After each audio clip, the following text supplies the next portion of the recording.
হঠাৎই ক্লাসরুমে ঢুকলো বিষধর সাপ, আর তা দেখে আতঙ্কিত হয়ে পালিয়ে যায় ছাত্রছাত্রীরা। বুধবার এমনই ঘটনা ঘটল ময়নাগুড়ি ব্লকের জল্পেশ লক্ষ্মীকান্ত উচ্চ বিদ্যালয়ে পঠন পাঠন চলাকালীন আচমকায় ক্লাসরুমের ভিতরে বিষধর সাপ দেখে আতঙ্কিত হয়ে পালিয়ে যান ছাত্রছাত্রীরা। এদিকে শিক্ষক মহল তড়িঘড়ি যোগাযোগ করেন ময়নাগুড়ি রোড পরিবেশ প্রেমী সংগঠনের সাথে। তারা এসে সাপটিকে উদ্ধার করে। পরিবেশ প্রেমীরা জানান এটি একটি বিষধর গোখরো সাপ। তারা জানান সাপটিকে উদ্ধার করে আমরা নিরাপদ স্থানে ছেড়ে দিয়েছি।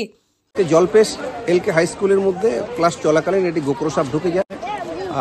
আমরা আসি, আমি এবং আমার সহকর্মী অমল দুজনে এসে সাপটিকে রেস্কিউ করি। এটি স্পেকটেকেল কবরা। সাপটিকে আমরা এখান থেকে উদ্ধার করি এবং এখানে সাপ ঢোকার কারণে এই ছাত্রছাত্রীদের মধ্যে একটা আতঙ্ক ছিল।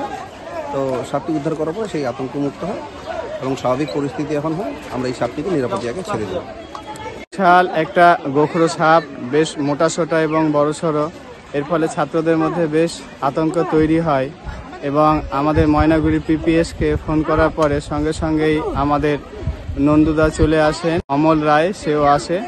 দুজন মিলে খুব দক্ষতার সঙ্গে সাপ দুটোকে উদ্ধার করেছেন। এর ফলে কিন্তু স্কুলের ছাত্রগুলো খুব শান্তি পেয়েছে এবং আতঙ্কমুক্ত হয়েছে। স্কুলটা আবার এখন শুরু করা যাবে। সাপের জন্য কিছুক্ষণ ক্লাস বন্ধ হয়ে গিয়েছিল। বিদ্যালয়ের পক্ষ থেকে ময়নাগুড়ি পিপিএস, নন্দুদা এবং অমল রায়কে অনেক ধন্যবাদ এবং কৃতজ্ঞতা।